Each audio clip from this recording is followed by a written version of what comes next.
pe ko ko le ke upanga kai wata puto pa au pa kia tu me he le tio walfitu poni ma e vai ma kada ke fa hoka tu ai fa mata me he ka toanga ko ia o e pongpongi ai ko lotu fa mana tu ia o e Anzac Day kina utol ko ia ne to tau i he tau ko ia i Kalipoli ai ne tataki e he konga kau ko ia me Australia mo New Zealand pe to ni ki ai pe mo nga hai fonua ke ho o mai ko ke Pasifiki pe mo Tonga ni pe o ku fa o ka tueni i he maga fa manatu pe ko ia i he tu onga fuka ia i loto Nuku'alofa ia i he halamuna pe i he taimini o ku angi ki mama lo he angi ko ia ai matangi ka o ku apua pe ne o ku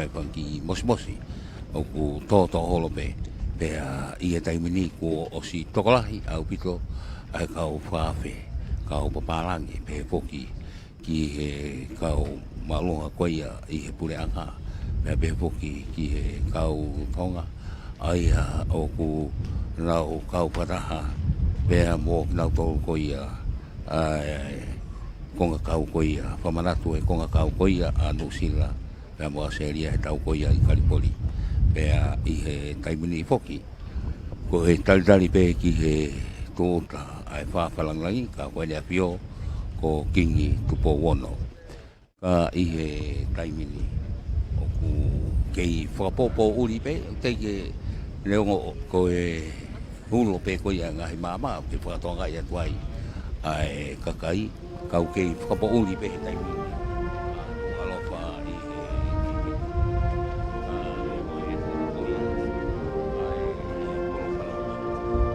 he lotu whamanatu koe ni o e Anzac Day e tataki e he whaiwikau o e Salvation Army ko Major Sila Hufanga pe i he hoko koe ia ai Kolokalama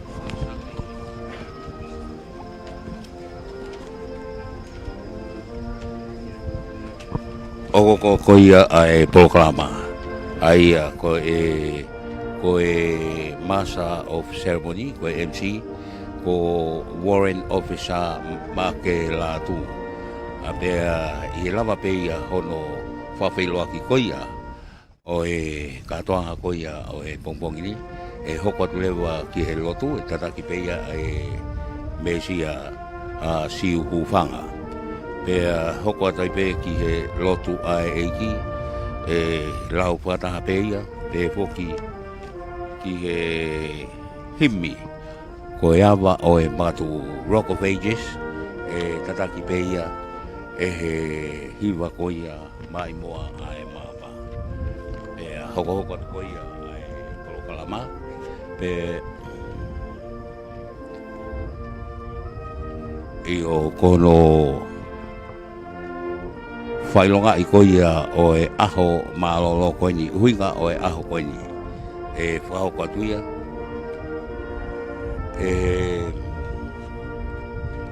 High Commissioner New Zealand, His Excellency Matthew Howell. Pea e lawatu pea mo e po i mau in Flanders Fields ai ko e whauia a Master Geron's Stag. Hoka tulewa ki he lotu.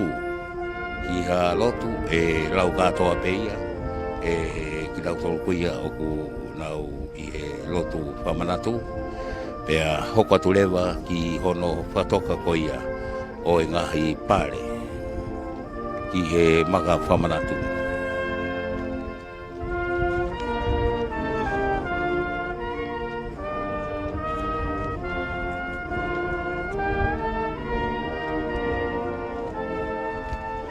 pea i lava pe koia o e whatoka koia o e ngahi pare e hoko tulewa ki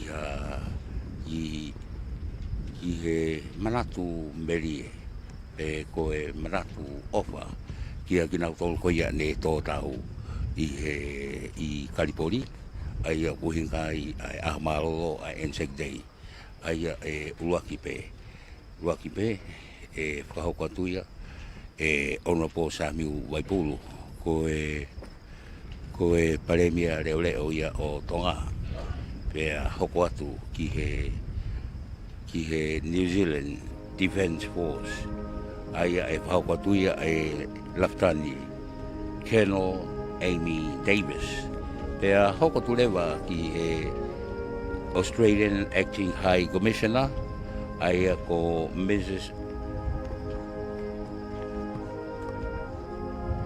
Erin Gleason pea i he lava pe ia e hokatulewa ki he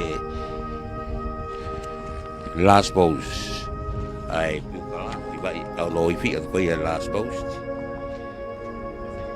pea hokatulewa ki whakalongongo mi te taha pea hokatulewa ki he piukala ko e rivai e pe poki ki he kelesi mo e lotu kuia pea ko e laulele ia o e kātoanga o e lotu whamanatu o e Anzac Day i he pongpongi tuopele lulu koini ko e ahuanima o e mahina o e peleri e kutau kau whataha heni pea mo Australia pea mo Nusila pe poki ki he ngahi whanua koia o e Commonwealth tak watu ki Britania ai aho malolo koini koia tal fefia botol i he walfitu poini ma fa ma pe foki he Facebook ka ai Podcom FM podcasting mo mamata mai ki ko e pongi i Nuku'alofa pe oku ke lea pe ai toa o e halavuna pe foki ko e sile o pe au o e wafu komuna pe foki i o ki he halavuna o ku tapasi o ata ko e whetalua ki anga ia o e wholauaka pe i he taibini koe taldari pēni ke tu ta koe ia ai whakalangangi ka i he nofo koe ia koe i he taibini koe ki pepa koe nu asi mai ai ai ngahi whahoko koe ia o e polokalama o asi ai tā koe ni o ku aki nau tolu ko tu na nau kau i he tau koe ni i Kalipoli ka koe ngahi ngoa koe ni o ku asi koe ai a koe hingoa koe hingoa koe whaitaha koe ni ne whao koe ia e hepefine ko Cameron ai a pe ko asi heni ai a koe otu koe ia ki mui koe hingoa koe ku asai koe Che Skada, pe foki Henry Coca, with Joseph Coca, with George Chester, Henry Hamrell, pe foki kia Charles Ramsey, ko D. Flood, B. Skata, pe Moy Robbins. Ai koe tā koe ni ko kinautou ko tui ko nautau ne nau kau i konga kau koia. Ai ni koe le tau koia i Kalipoli i Toake. Ladies and gentlemen, please stand if you're able for the mounting of the guard.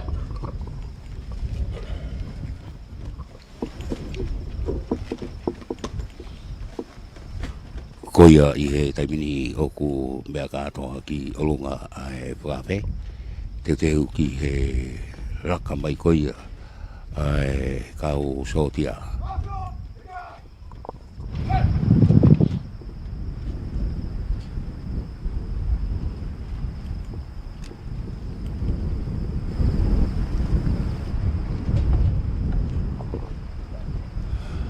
Koia i te mini ki mea pei olunga koia koe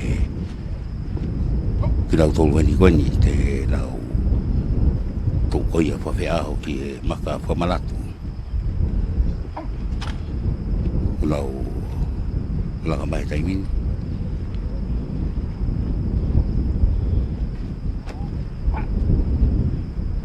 Pea nau slow march e taimini.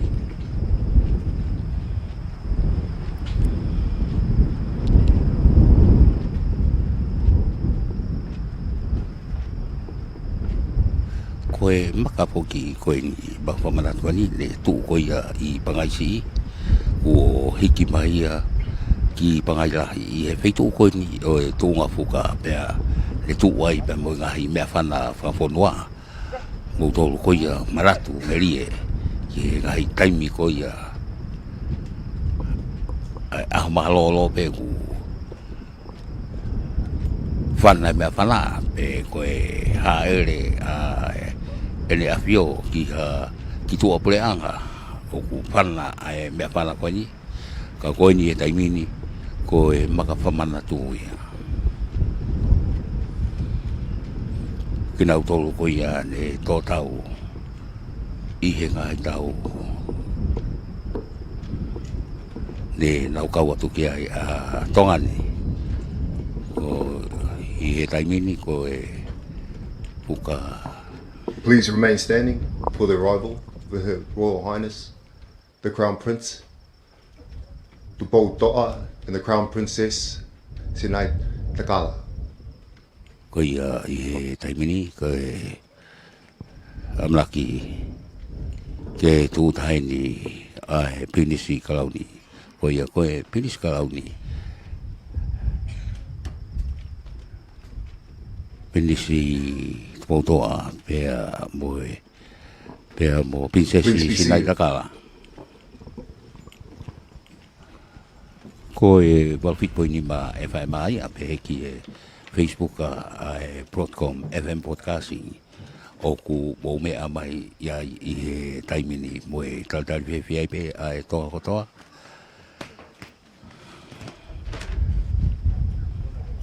tali be ia kina tolu ko ia I he gahi fuka o e fuka Australia pe ki he fuka New Zealand pe mo e fuka Tonga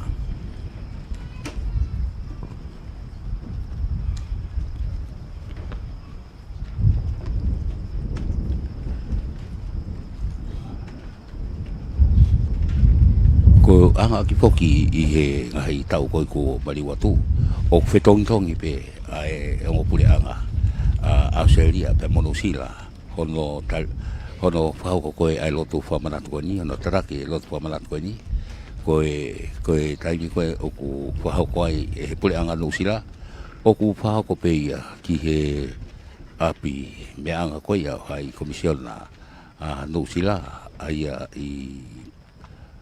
I popoa pea ko e pureanga Australia le whahoko peia ki he meanga o e hai komisiona Australia ai o kutu koe ni I mauwhanga I he halamuna ia pea I he taimini hange ko whatonga iatu ai he mele koe ele afio I he halamuna ia I he tapaki koe ia ki Lotokolo I he taimini. Ladies and gentlemen, please stand if you're able for the arrival of His Majesty, King Tupo VI.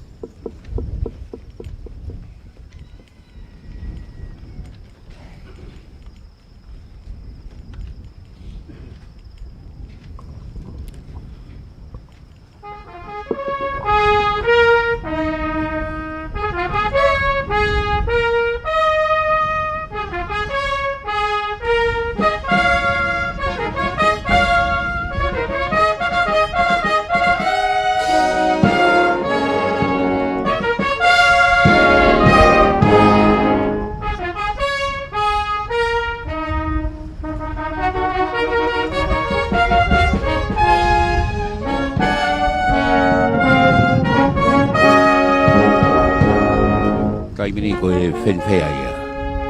Eo koe amlaki tōta ai whio King Tupo ono.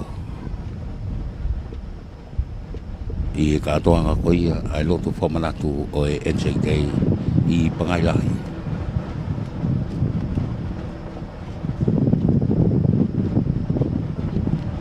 Taimini mokomoko au vito ai yangi mai koe ia ai matangi. Pe au kei afua pe taimi ne ngone ai ki mosmosi aleuhu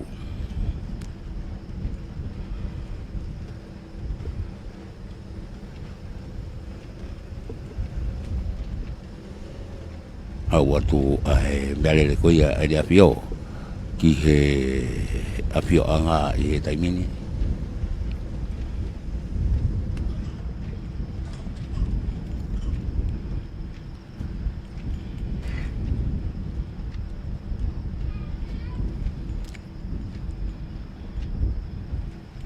Hai le atu ki holo afio anga.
Te watu ki he kapata o e katoa ka lotu whamanatu o e Anzac Day. Tataki po Please be kei e seated. me si a sila si whangaia me sabai sinami ka ko e MC. E nā mana, e nā reo. Ro Ma ke rangatira mā. Latu. Tēnā koutou, tēnā koutou, tēnā koutou katoa. Tuatahi nā mihi ki te atua e runga rawa. Nana nei nā me katoa. Tēnā koutou e tātou tine mate. Koutou kua wehi atu ki te pō, ki te o te are, haere, haere, haere. Tātou te hunga ora ki a tātou. I acknowledge God, His creation, and all living and deceased beings. Your Majesty, King Tupou VI, Your Royal Highnesses, Crown Prince Tupou Toa and Crown Princess Sinai Tekala, Acting Prime Minister of Tonga, the Honourable Samu Vaipuru, Nobles of the Realm, Ministers of the Crown, Members of the Diplomatic Corps, Officiating Minister, clergy members, veterans, service personnel, distinguished guests, ladies and gentlemen, boys and girls, I welcome you all to this morning's Anzac Day Dawn service. My name is Warrant Officer Maake Latu, and I have the honour of being the Master of Ceremonies. On this day in 1915, Australian and New Zealand troops landed on the beaches of the Gallipoli Peninsula in Turkey while facing enemy fire. This event marked the beginning of the Anzac tradition, which stands for courage, bravery, compassion, and comradeship. Following the Gallipoli campaign, the New Zealand Expeditionary Force began recruiting Polynesian volunteers from the different parts of the South Pacific, primarily in the Māori units. Soldiers from the Kingdom of Tonga joined the Anzac fraternity and fought in the Western Europe and Palestine. Despite the relatively small size, the nations of Tonga, New Zealand and Australia felt the profound impact of the sacrifice made by the military personnel in both life and limb. As such, services are being held worldwide today to commemorate Anzac Day. This morning, we pay our respects to the brave men and women for these three nations who have served in military and peacekeeping operations from World War I to the present day.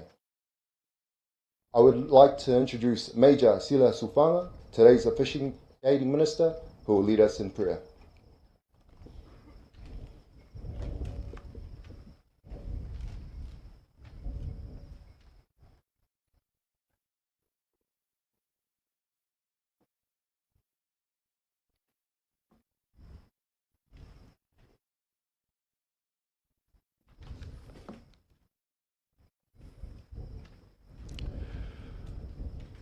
Let us pray. O Lord God Almighty, who rules the nations of the earth, we humbly ask you to bless and preserve the nations of the Commonwealth,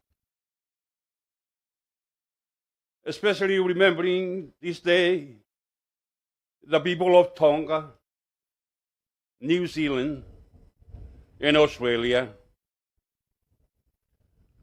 Safeguard the liberties which our fathers and kinsmen won by sacrifice, and give us a sober, vigilant mind, lest through impiety or neglect we forfeit this freedom so dearly won. Bless our sovereigns and all whom govern the people of the Commonwealth of Nations. Give them wisdom to plan and the strength to perform such things as shall be to your honor. Grant insight and faithfulness to all whom are set in authority over us.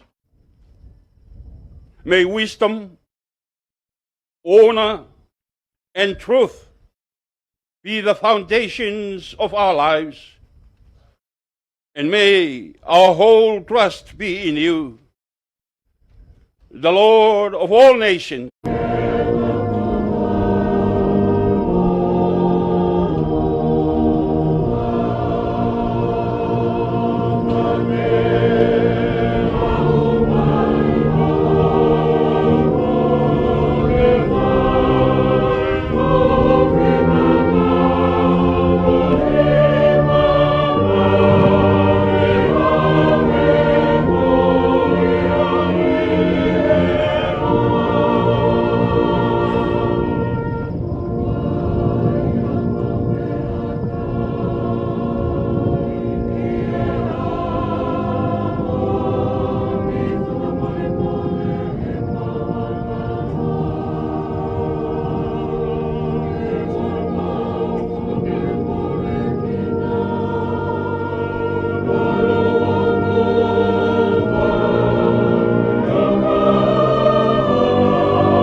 I now invite you Moimoi to join with the Maupa choir to sing the hymn Rock of Ages in Tongan, then in English.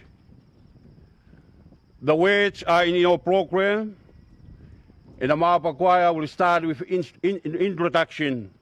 Please stand if you are available. Himi e apa o e pato ko e whahiwa e mapa e boni e pongbongini Limuel Latu ila.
Please be seated.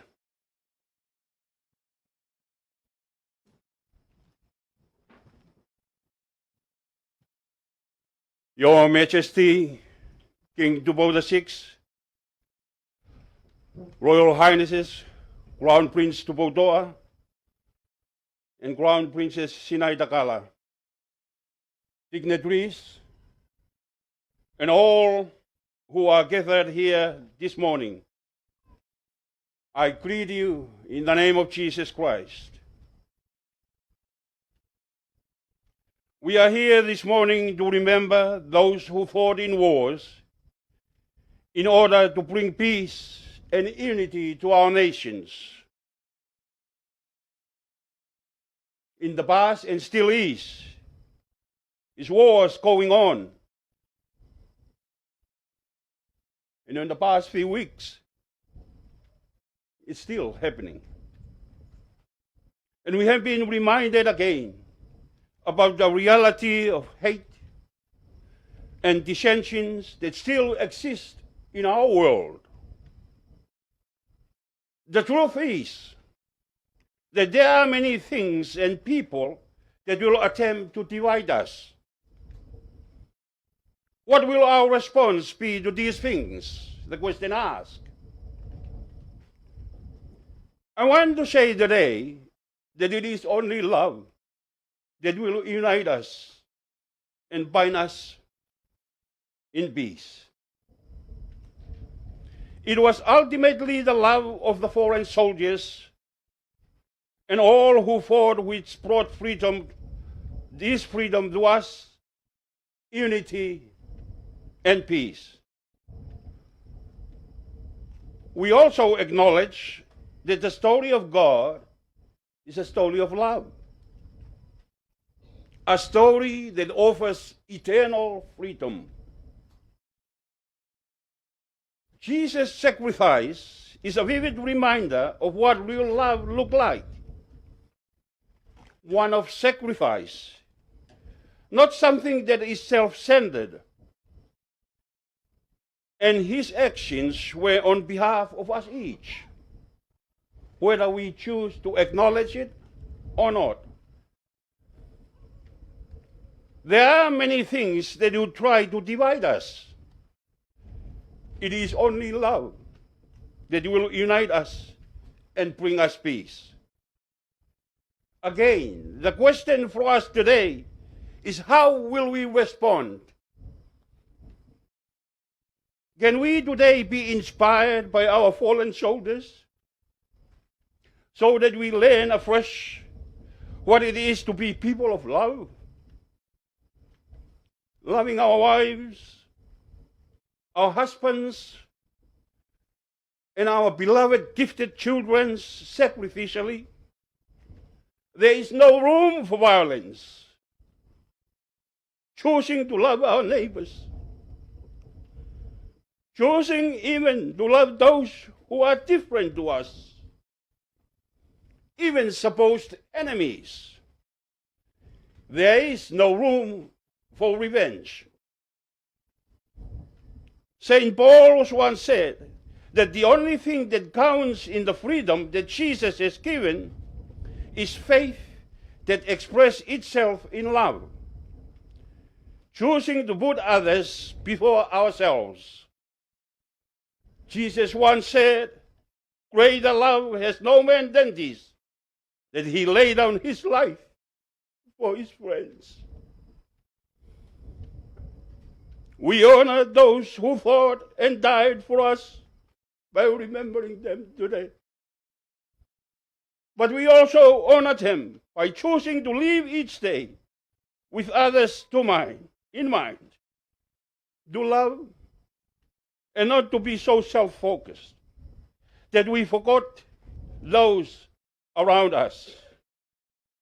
We honor God by allowing ourselves to acknowledge Him, His love and grace, and by choosing to live a life that honors those around us.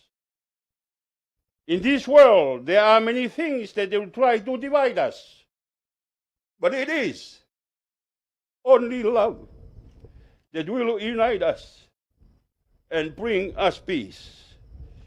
May God give us His vision and good hope. Amen.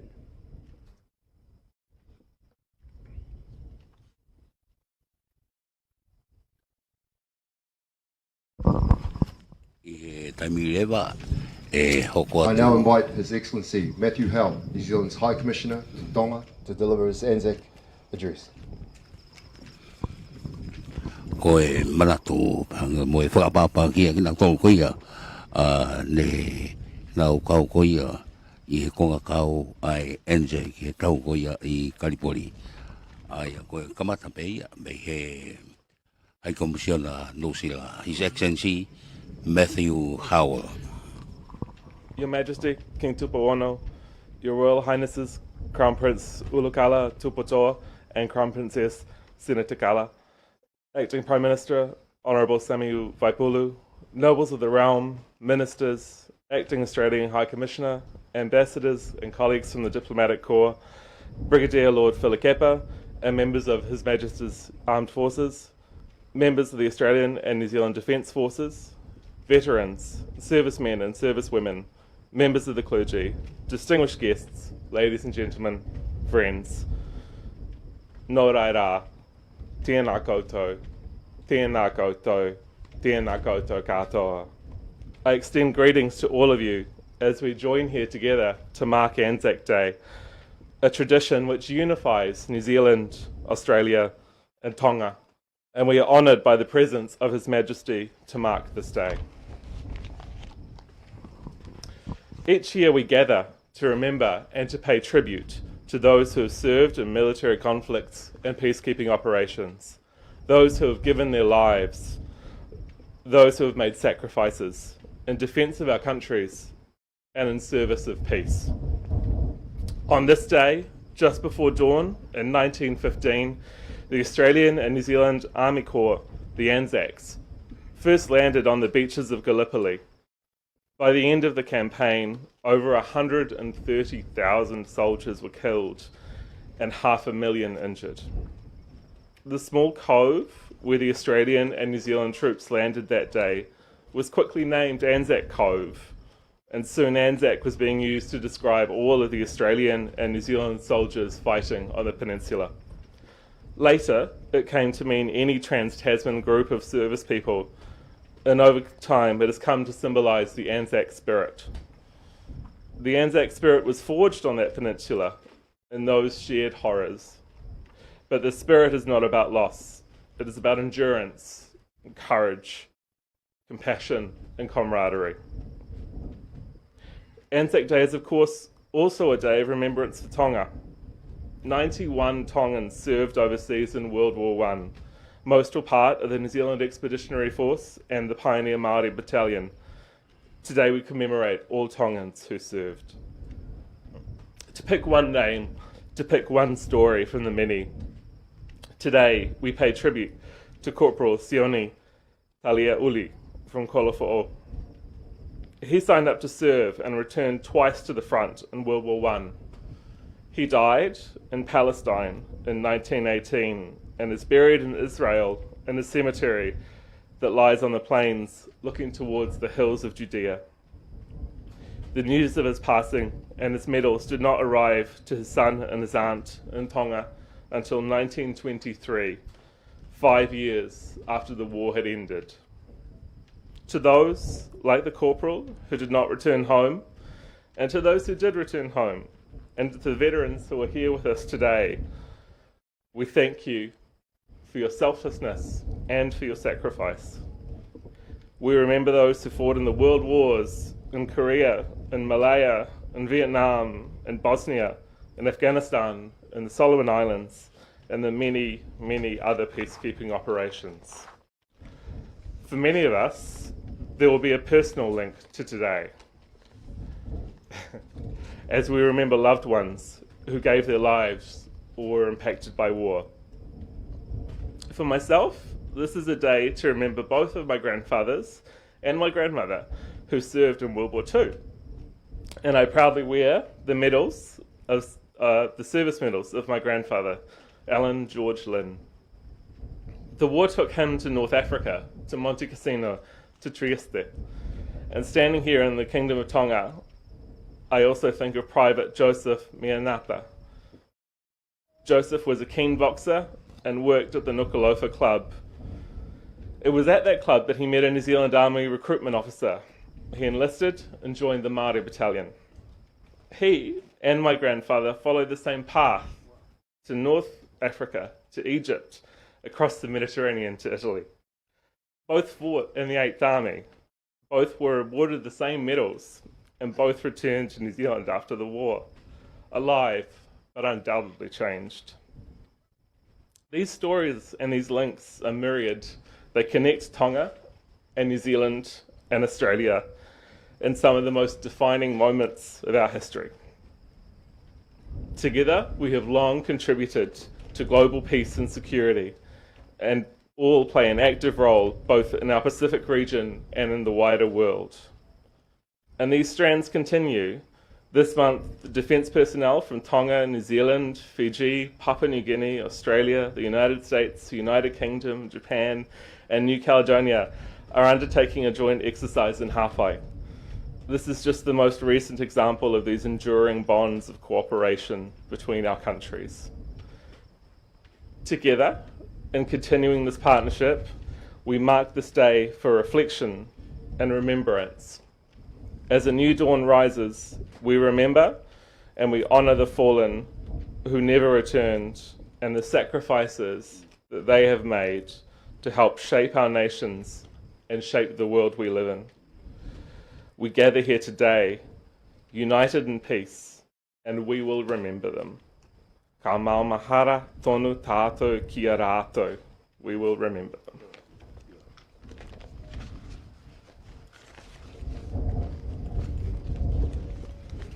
Kia ora whakawhai mai. Thank you, Your Excellency. I now invite Master Jaron Stack to recite the poem in Flanders Fields, written in World War I by Canadian physician Lieutenant Colonel John McCrae.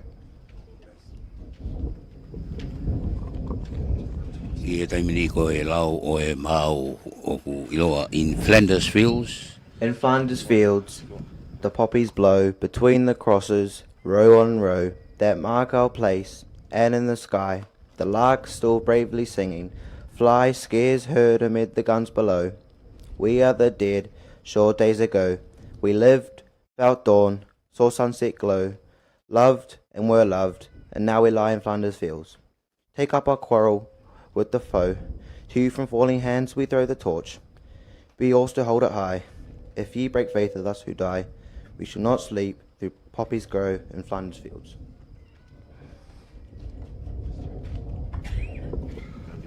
Ngā mihi nui, thank you for that beautiful recital. I now invite the officiating minister to lead the prayer. The prayer will be in Tongan and then English. The words are in your program. Please stand if you are able.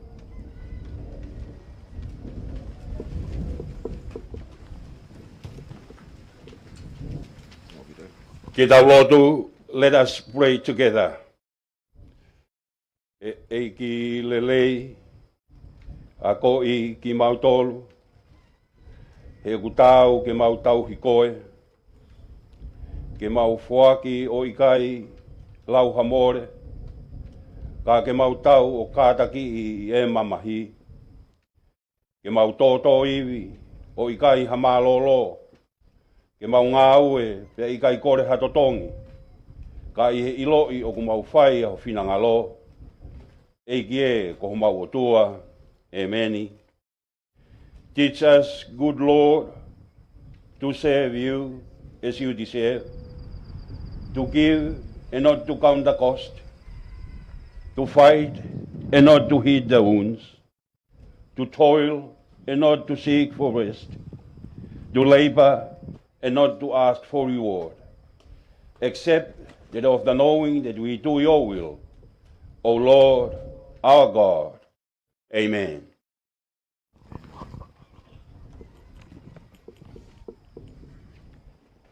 Please remain standing for the laying of the wreaths and the national anthems of Tonga, New Zealand and Australia. Your Majesty, King Paula VI, it is with the utmost respect and honour that I extend an invitation to you on behalf of New Zealand to lay a wreath for the great kingdom of Tonga.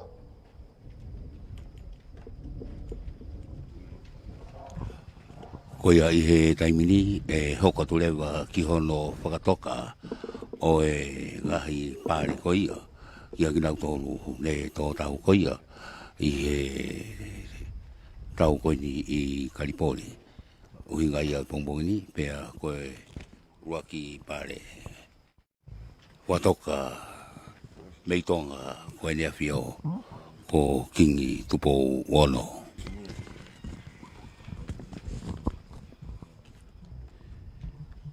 Au pe taimi pea mo ke mama mai aho ke mafoa ayata i he taimini o lawa ke te wakai holo ko haie ko haie.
Koe uaki pare ia koe ene afio kingi tupo wono pea i e taimini e hoko tulewa ki ono whatoka o e pare ono wā me he pureanga no silaia.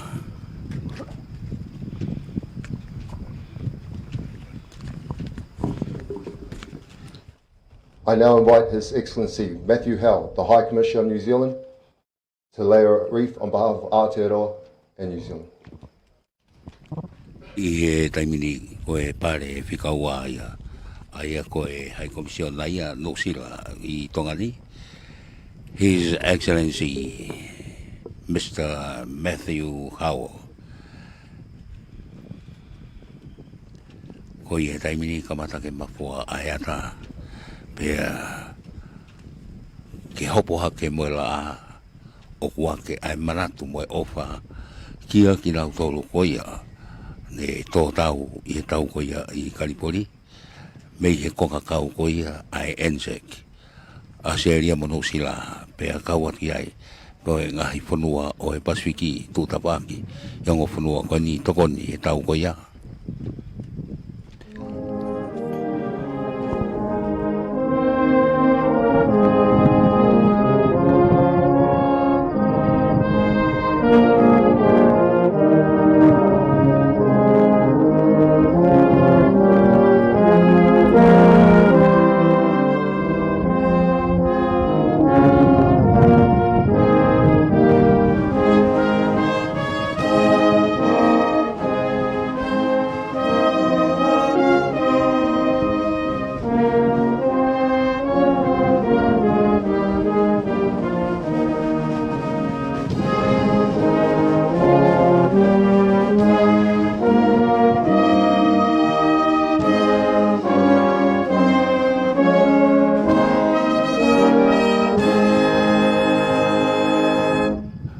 ko e whatokai a pare honoa pureanga no sila ia pea mo e nau whaspaponua ko e tara whekau lahi no sila ia ko His Excellency Mr. Matthew Howell.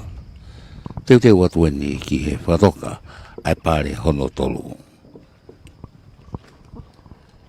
Australia. I now invite Erin Gleeson, Acting High Commissioner for Australia, to lay a wreath on behalf of the government and the people of Australia. Ko Australia ai whatoka ai pare ko ni e he hai komisiona leo ko Miss Erin Gleeson ka I Papua New Guinea foki oku ia ai Premier Australia ia whataha mo Premier Papua New Guinea I he Kokota Trail ai oku na kaupatana wano whamanatu o Anzac Day I Papua New Guinea I he Kokota Trail ai nene mea nana mea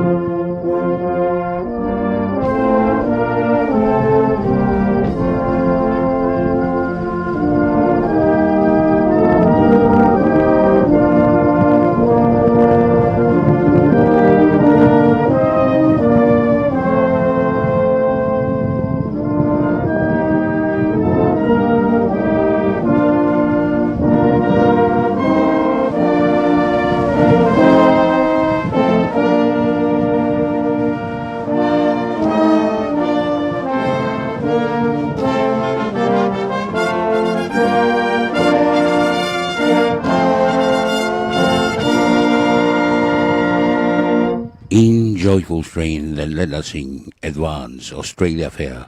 Whasi whawhanoa ia o Australia. Pea mo e whatoka e pare ko ia, ne whao ko ia, e he hei komisiona leo ko Miss Erin Gleeson. Hangi koe ne whamatara ki ai, ko e Premier Australia, au Vanesi, pe ko ke Premier Papua New Guinea, Morabe. The Honourable Samuel Waipuru, the Acting Prime Minister of Tonga, to lay a wreath.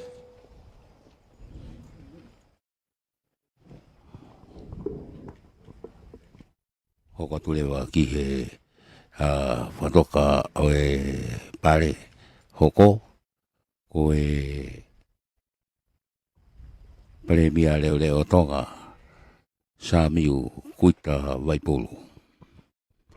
Pea e hoko pe a toipe hoko ko ia whatoka o e ngahi pare ki he mga whamanatu.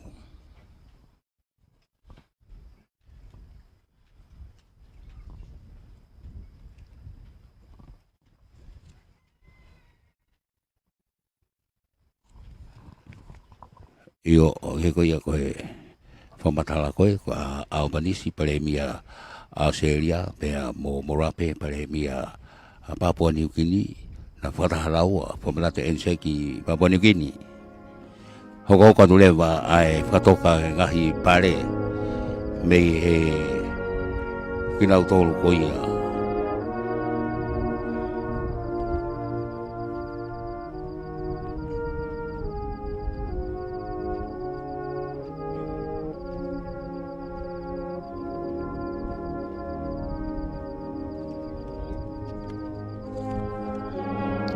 Hei poke pare mei he sotia, wai pare mei kaiki ngahi foka ambastoa mei he ngahi pureanga ke he.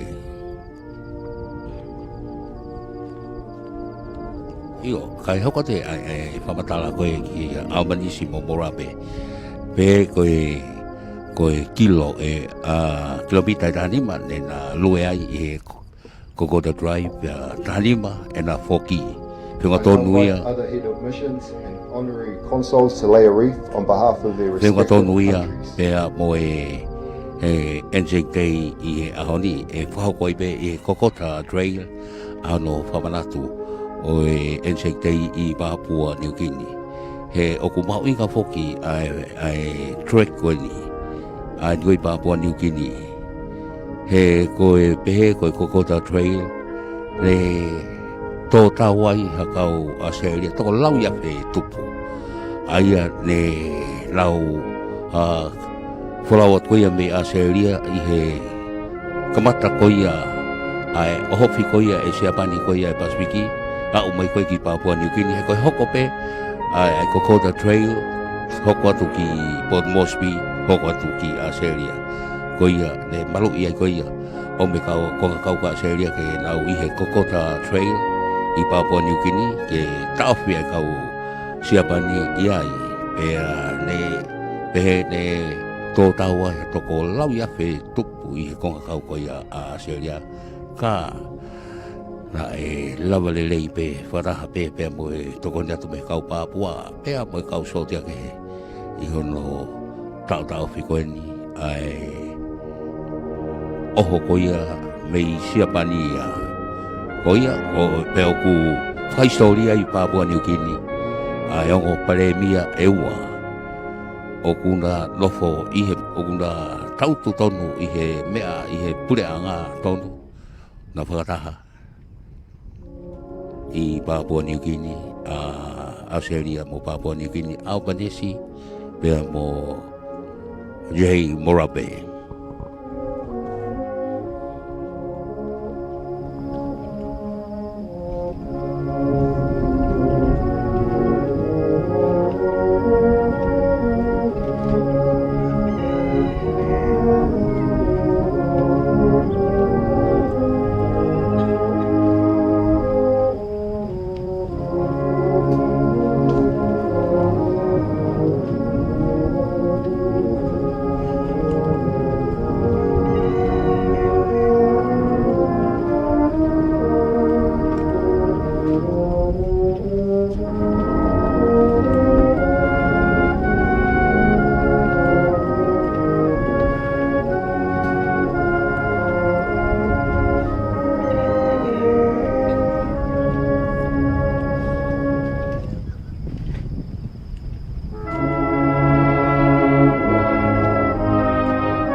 tio wa fit poini ma FM ka ma fo ke tau Facebook ai Broadcom Broadcasting FM Broadcasting pa ko atoi pe ai whaka malo ai tu ai whama whala hatona tuaini i he manatu ofa sione lotolua lausiale kaba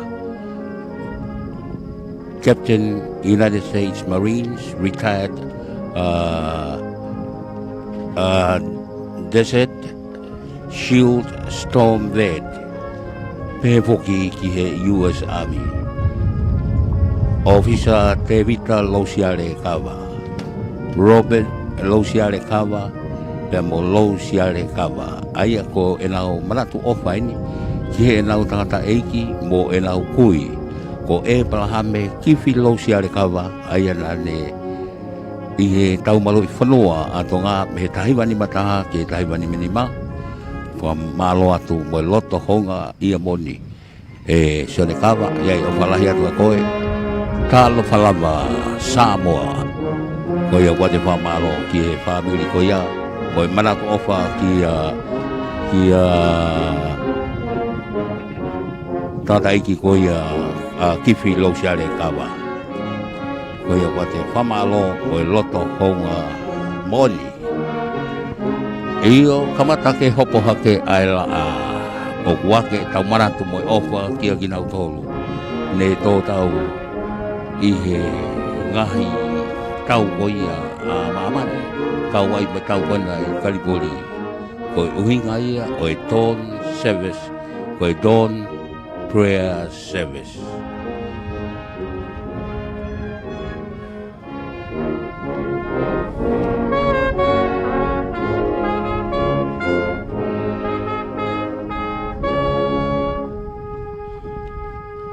ko ia kei hoko tu pe ai whatoka ko ia o ngahi pare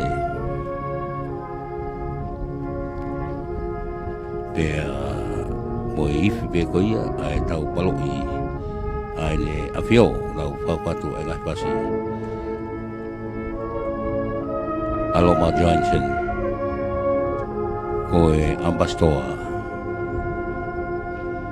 Holland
Tukoni o whatoka o kahi pare ni he taimini.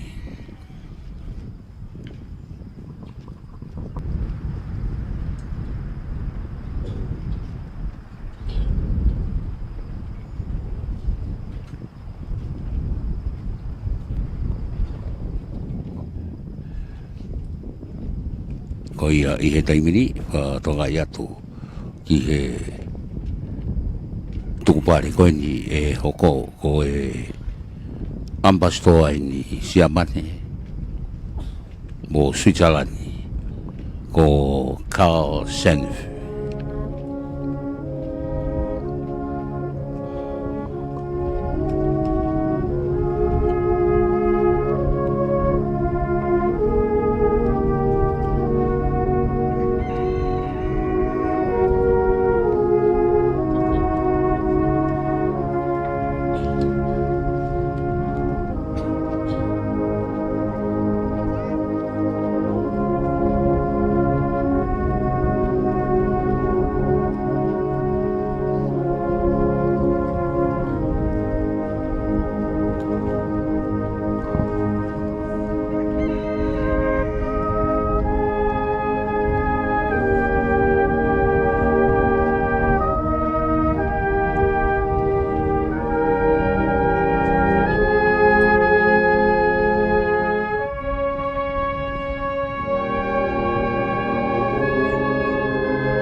Ko ia i taimiri, ko e kau ambastoa. I tongani whawhungai koe ngai whanua muri. Ko Amelia Helu. Ko e ambastoa. Whanganglangia o Finland. Finlandi pēr mo Sepeni.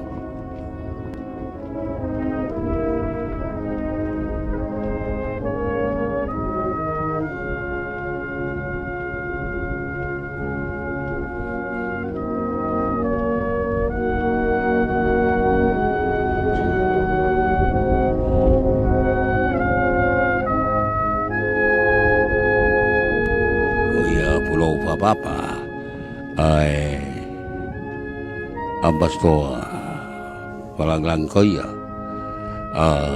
Finlandi pea mo Sepeni Amelia Helu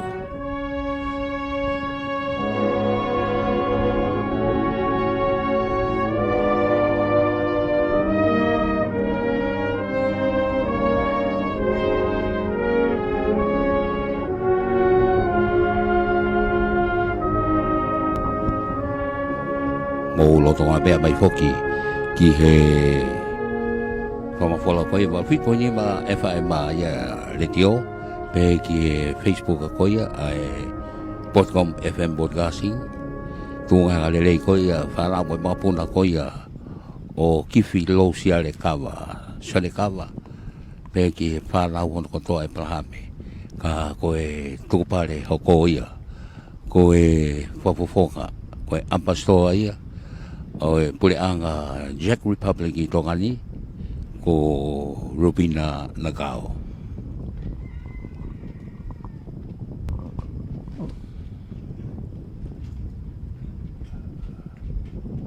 Mau pe e kau sotia pe mo e pare.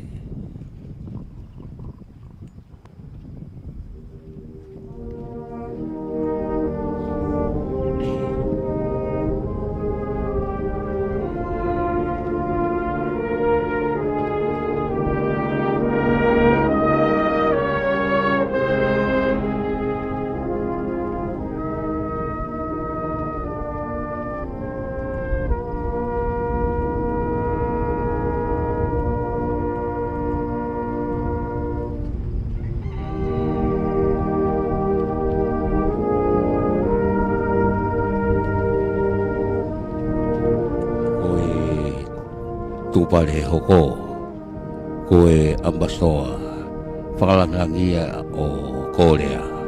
Korea pe ko South Korea ia ko trapu wakai panoe.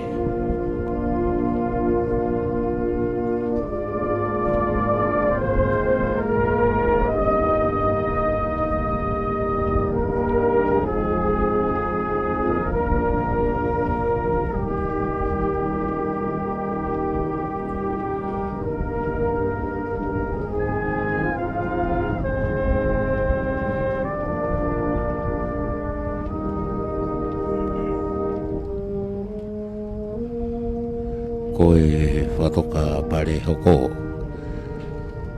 ko tātia tubo ambasto whalanglangi o Switzerland.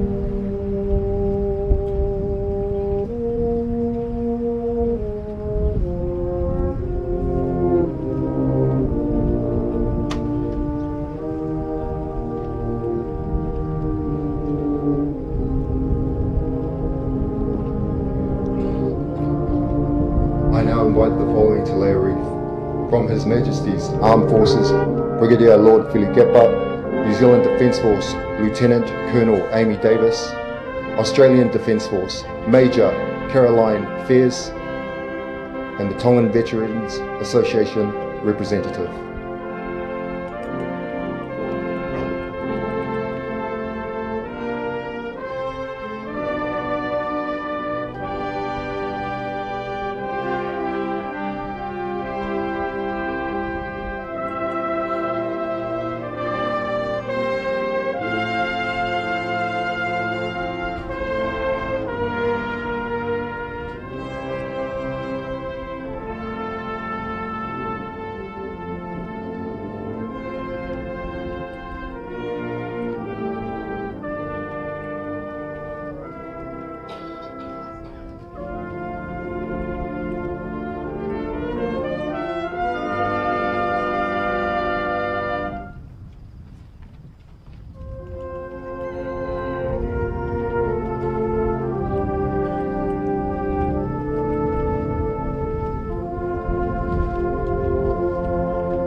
Kei o atoi pe foki ai whamalo ki sponsor ko ia o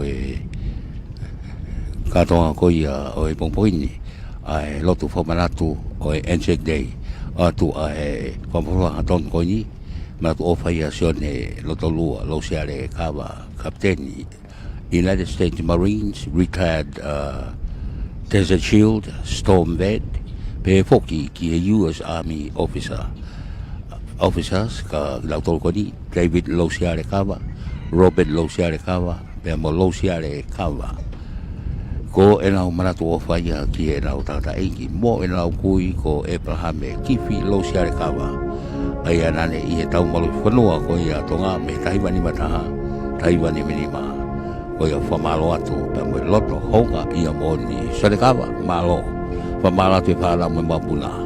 Manatu o whakia Abraham e kifi Losiare Kawa.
I now invite other national representatives to lay a wreath.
Hoko atu ai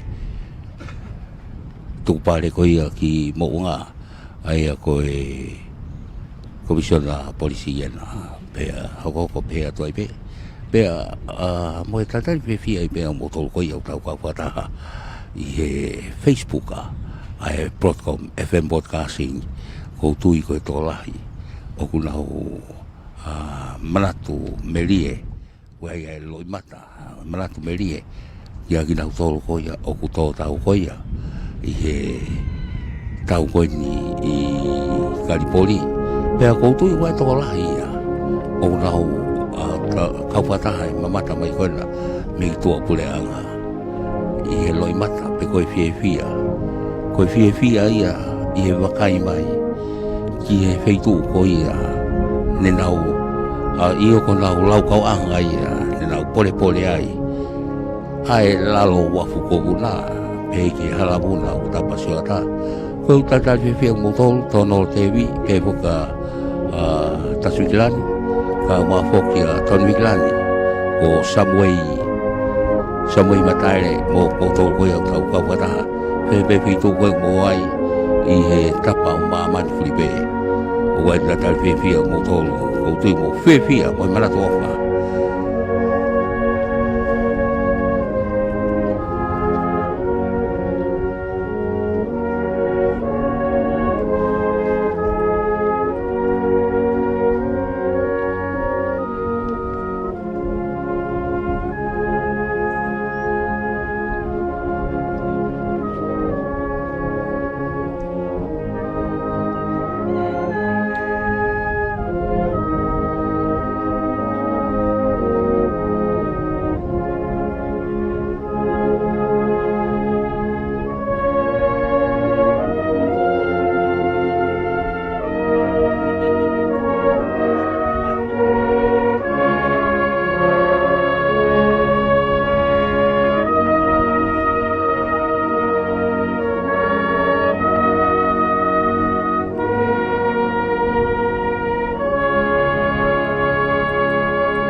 pe ki te vita lausiale kawa I koe tau fo tānaki ki fumaka ke tongi ki ai hingoa koe isileri tauwha malo te vita lausiale kawa malo sione kawa malo pe mo ofa o lava ke ina sea Tonga I he tapukatoa maman kuripe I he mamata mai ki no kātoanga I o Anzac I Tonga aia.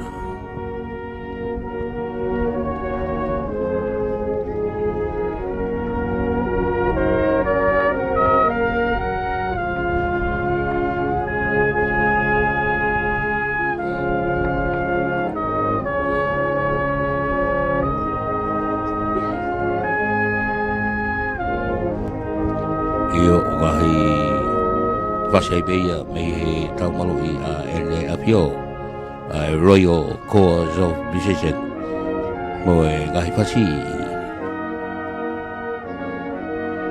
Going Home.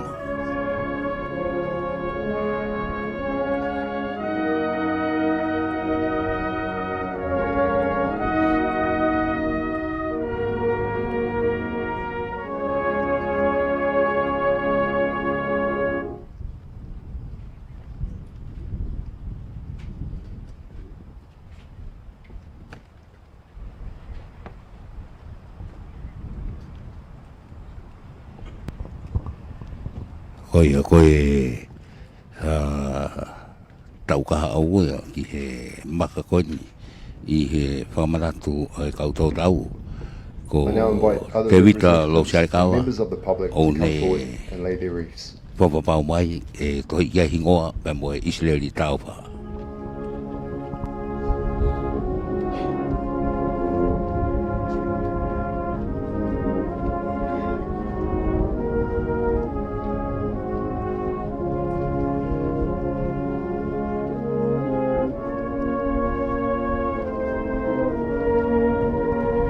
Oia I he taimini sia merie Latu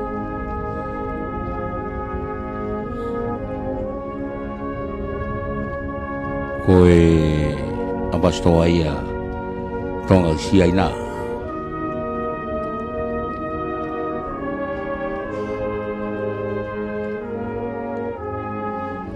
maratu merie koe ke ngahi aho peheni ai kau sotia foki Hinau tolu koia aia he kei io ki lau maari e pea mo paloni vai a koia o homa kau so tia foki ai ne lava pe ka tonga pe ni le fa fe le va paloni vai ai kau so tia foki ma to me homa me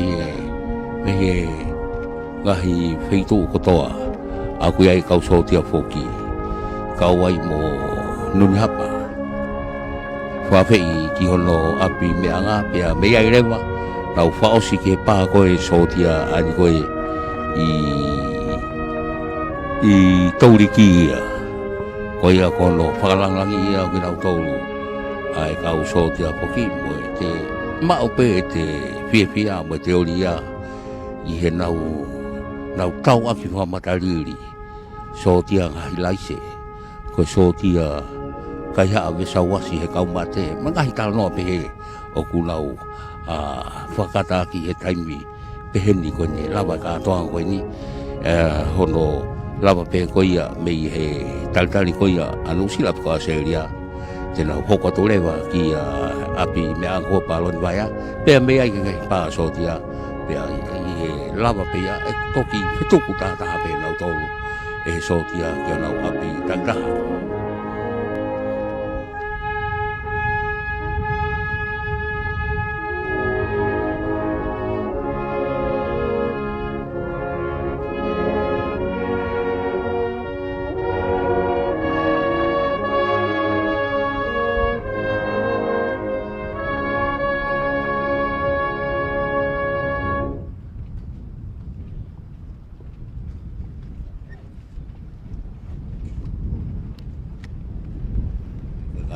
Meri ai koe tā noa taha na e tali e Israeli ai ui o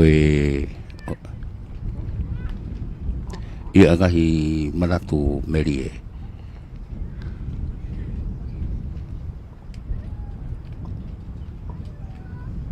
koe manat meri a mesa ke tufunga whamokio ko haa koe manat meri koe ia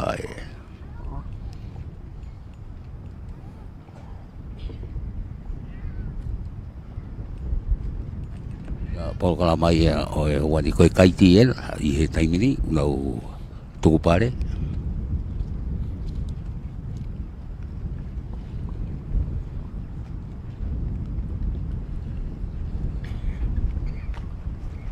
Koe ia alpe taimi moe whaka ofa pai ai aho malolo aho ni. Ia koe mana tō meri koe ni. Ai koe nai alua Israeli tau pao ape. Ai mohenga moi fo a Williami po ese koe tamasi i a mau po ese ki absotia lotonga ini iai lotonga iai ko fai ai kariui ki he kau hufo o ai na faloto ilewa e Williami po ese pea moe traha o e kau sotia malunga koe taimi koe ia koe tama mei hofoa a Israeli ke tari koa weni. I he ui mai koe a hingoa koe o tāni tau malolo i he tari ui. Ko tāni tau malolo me iofu wawau. Na i kai lawa maia ke hu ki he sotia. Na i tari e Israeli a ui koe a o tāni tau malolo. Pe hoko ai bea Israeli a koe sotia taimka katoa. Ia la e iloa pe mo ngā aue aki a Israeli.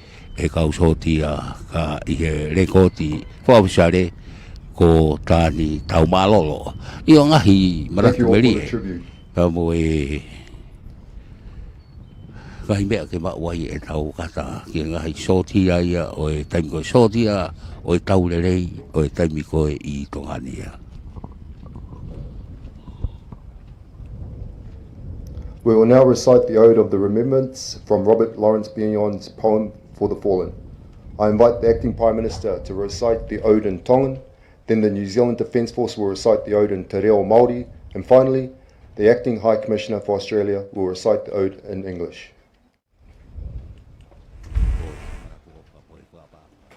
Ki he kau tō tau, ai kamata pe ia e he paremia o Tonga, Honourable Samuel Togoni i he paremia leo leo koia Tonga, Honourable Samuel Waipulu.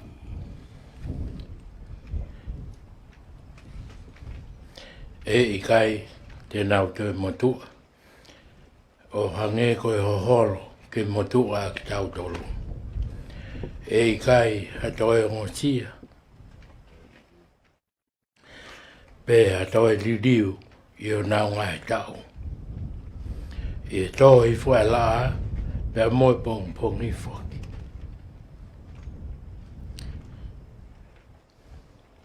Te tau mana tu I ai pe ki nau tolu.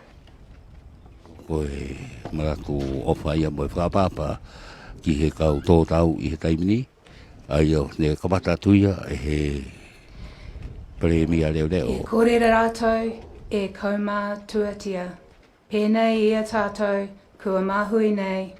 E kore hoki rātou e ngai kore. Ahakoa pehea e ngā ahuatanga o te wā. I te hekenga atu o te rā. Tainoa ki te āranga mai te ata.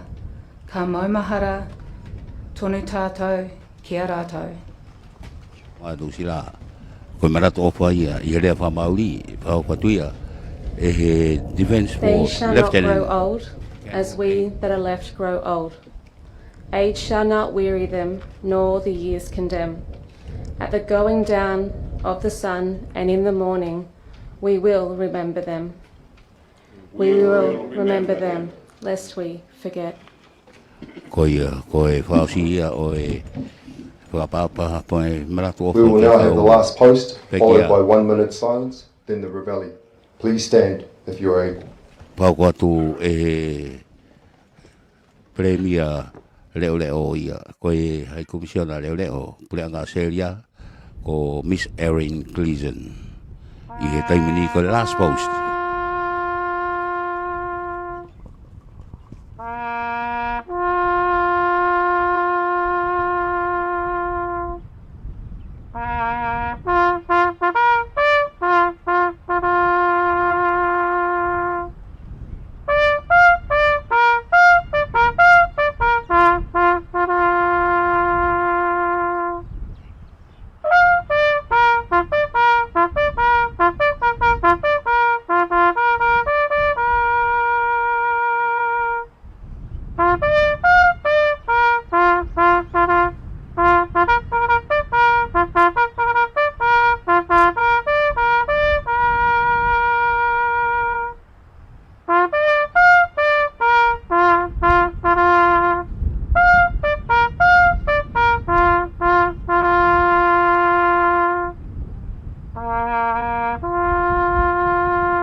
Koe the last post here.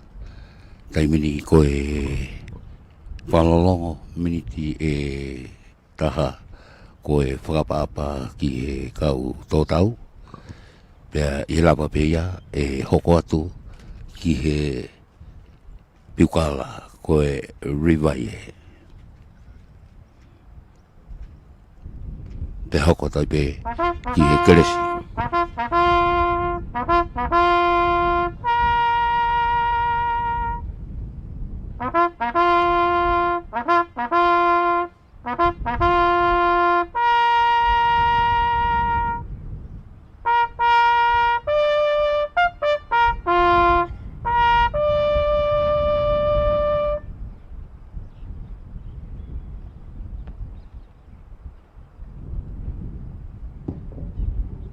Rivaie. With our waki and the blessings. Wa klesi ai eiki ko Sisu Christ. Mo o fai o tua, mo feo he lau maani e maanoni. Ia tek tau tolu kotoa peia o tai ngata. Amen. And may the grace of our Lord Jesus Christ, the love of God, the fellowship of the Holy Spirit remain with us all now and forevermore. Amen.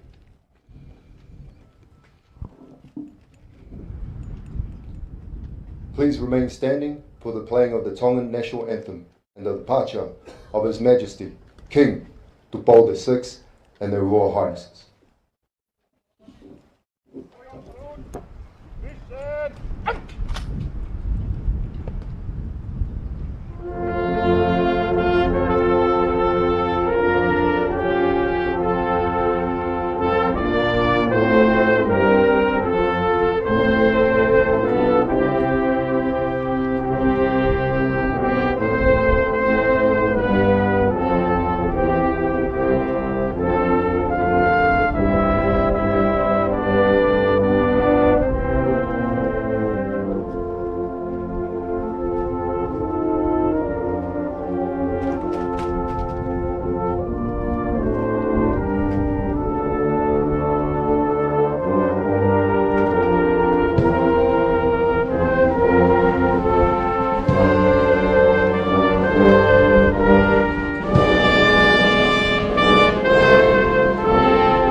Koe laulelei o e katoanga o e lotu whamaratu o ginau tau ne tō tau i he tau koe ai Karipori ai ku iloa koe ai ahoni koe Anzac Day koe ao malolo ia i he ngahi feitu kotoa Lahi o Mamani pea i he taimini maraki ke liwa ki atu ene awhio koe whawhalangangia katoanga koe ia o e pongpongini ki Palasi pea pe fok mo kinau tau koia ai toenga koia o e kau whawhe ai ko whawhailoki ai paremia leo e taimini kau mafoki ai kau hai commissioner mo koe kinau tau koia ki ai pe foki ki sila hufanga meisa sila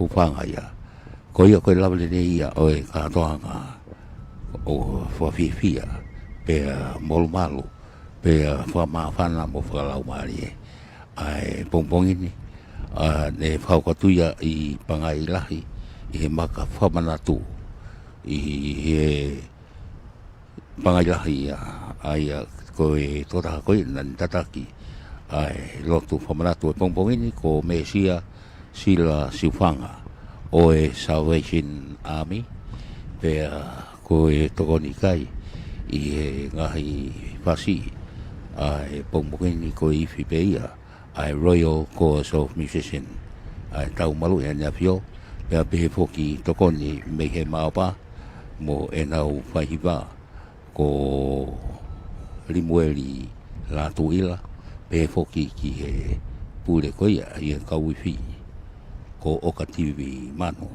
pea koe aho whafo ofa au pito Momoko au pito ai whewini ko ia o e halamuna heu kei tapaseo ato pe pea pe foki si ai leo ko ia e peau si leo e peau o e halamuna ai pe o e wafko una pea pe foki mo e lea ai toa o e halamuna laulele ia pai watongia o e bomboni o uai foki ai hoko atuia ka koe whawheia i he tauni ai ha komisiona preanga no sila ia ki ha breakfast pe fa ko pe ia ki he api meanga ka i he taimini fie fa fonga ia to ka fa betongia me he letio wal fit poini ma fma pe foki ki he Facebook ko ia ai Broadcom FM podcasting filia paya pe foki ki a pita ta ka fua ka uma a foki fua talevu te fua pe foki ki a mesa ke fa mo kioa wau anomano malo mo mea mai ka mo mea